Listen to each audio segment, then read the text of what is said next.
Hello friends, তোমরা সবাই কেমন আছো? আশা করছি খুব ভালো আছো। আমিও খুব ভালো আছি। তো চলে এলাম নতুন একটি ভিডিওর সাথে। তোমাদের সকলকে জানাই ওয়েলকাম এবং অনেক অনেক ভালোবাসা। তো দেখো বন্ধুরা, হঠাৎ করে বাড়িতে কারা চলে এলো? আমার দিদি, জামাইবাবু আর আমার সোনা পাপাটা চলে এসেছিলো হঠাৎ করে। তো ভেবেছিলাম আজকে নিরামিষ রান্না করব, কিন্তু যেহেতু ওরা চলে এসেছে সেই জন্য আর নিরামিষ তো রান্না করা যায় না। তাই জন্য ফ্রিজ থেকে মাছ আর মাংস ছিল, বের করে নিয়ে রান্না করতে ঝটপট করে বসিয়ে দিলাম। ওরা যখন এসেছিলো তখন অনেক বেলা হয়ে গেছিলো, তাই জন্য তাড়াতাড়ি করে আমি ঝটপট করে মাছগুলো তাড়াতাড়ি ভেজে নিচ্ছিলাম। ওরা এসেছিলো হাবড়ায় শপিং করতে। শপিং করা হয়ে গেলে হঠাৎ করে ওরা চলে এসেছে। আমার জামাইবাবু যেহেতু সার্ভিস করেন, উনি বাড়িতে থাকেন না। উনি 2-3 মাস পর পর বাড়িতে আসেন। তো এতদিন পরে যেহেতু আমাদের বাড়িতে এসেছে, সেহেতু নিরামিষ রান্না করলে কি হয় বন্ধুরা? তো যাই হোক, দেখো আমি মাছগুলো ভেজে তুলে নিচ্ছি। ওরা আসার আগেই আমি ডালটা বানিয়ে নিয়েছিলাম। তো যাই হোক বন্ধুরা, এবার দেখো আমি মাছগুলো ভেজে তুলে নিলাম। তুলে নিয়ে এবার আমি মাছের তেলের মধ্যেই পেঁয়াজ কুচি ছেড়ে দেব। মাছ দিয়ে আলু দিয়ে মাছের কালিয়া মতো করব একটু। আমার দিদির বাড়ি হচ্ছে বন্ধুরা নদিয়া ডিস্ট্রিক্টে, তবুও ওরা সমস্ত শপিং হাবড়া থেকেই করে। তো আমার দিদিরা সমস্ত শপিং হাবড়া থেকেই করে, কেন কি ওদের বাড়িটা হচ্ছে নদিয়া ডিস্ট্রিক্টের একদম শুরুর দিকে, মানে হাবড়ার শেষ আর নদিয়ার শুরু, এই জায়গাতেই ওদের বাড়ি। সেই জন্য ওদের হাবড়াতেই শপিং করতে আসলে সব থেকে সুবিধা হয়। তো আমার পাপাটা অনেক দিন পর আমাদের বাড়িতে এসেছে, আমার তো খুব ভালো লাগছিল।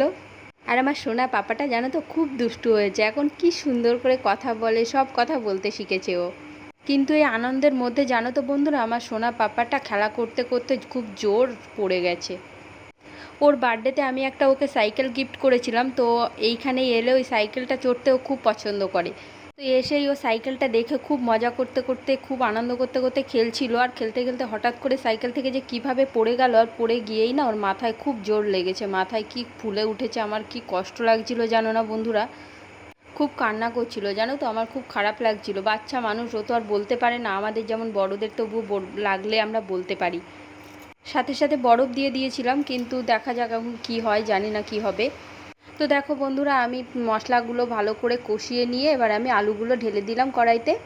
এই ভিডিওটা না বন্ধুরা কয়েকদিন আগেরই ভিডিও, কিন্তু আমার শরীরটা খুব খারাপ ছিল, ওই জন্য আমি তোমাদের এই ভিডিওটা আগে আগে দিতে পারিনি। শুধু শরীরটা নয় বন্ধুরা, মনটাও খুব খারাপ ছিল। কেন জানি না, কেন খারাপ ছিল সেটা বলতে পারবো না, কিন্তু একদমই কিছু ভালো লাগছিল না। তাই জন্য আমি কোনো ভিডিও দিতে পারিনি, প্লাস আমি তোমাদের সাথে লাইভে গিয়ে গল্পও করতে পারিনি। তো আজ অনেক কষ্টে ভিডিওটা আপলোড দিলাম। তোমরা প্লিজ ভিডিওটা শেষ পর্যন্ত দেখো এবং ভালো লাগলে প্লিজ সাবস্ক্রাইব করে দিও, একটা লাইক করে দিও, সবাই আমার পাশে থেকো। তো দেখো বন্ধুরা, আমি আলুটা ভালো করে কষিয়ে নিচ্ছি। আমি আলুটা আগে থেকে সিদ্ধ করে রেখেছিলাম, না হলে তরকারিটা বানাতে অনেক লেট হয়ে যেত, ওই জন্য আগে থেকে সিদ্ধ করে রেখেছিলাম। এবার ভালো করে কষিয়ে নিয়ে আমি এই তরকারিতে জল ঢেলে দিলাম। আর বলো না বন্ধুরা, যা গরম পড়ছে, সে গরমের কথা আর বলার নেই, কিছু বলার নেই গরমের কথা।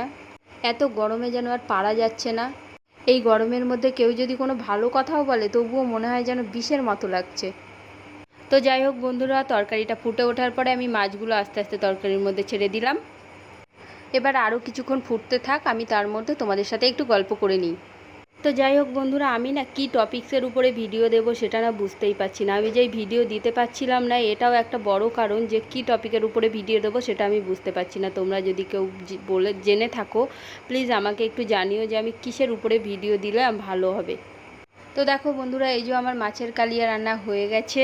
তো মাছের কালিয়া নামিয়ে দিয়ে এবার দেখো বন্ধুরা, আমি মাংসটাও চাপিয়ে দিয়েছি। দেখো মাংসটার কালারটা কিন্তু দারুণ লাগছে। তো বন্ধুরা, আমি কিন্তু মাংসটা একদম ঝোল করিনি, কেন কি চিকেন একদমই ঝোল ভালো লাগে না, আমার তো ভালোই লাগে না, ওই জন্য কষা কষাই বানিয়েছিলাম।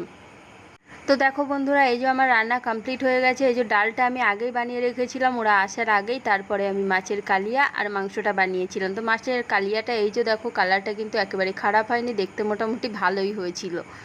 যেহেতু একটু লেটেই রান্না চাপিয়েছিলাম, ওই জন্য একটু লেট হয়ে গেছিলো রান্না করতে। ডাল বানিয়েছিলাম, মাছের কালিয়া বানিয়েছিলাম আর মাংস বানিয়েছিলাম।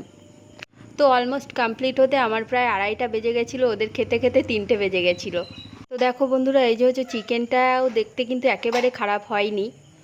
তো চলো বন্ধুরা, ভিডিওটি আজকে এই পর্যন্তই শেষ করলাম। তোমাদের কাছে রিকোয়েস্ট, তোমরা প্লিজ ভিডিওটি শেষ পর্যন্ত দেখো, ভালো লাগলে প্লিজ লাইক কমেন্ট শেয়ার করে দিও। চলো আজকের মতো ভিডিওটি এই পর্যন্তই, টাটা।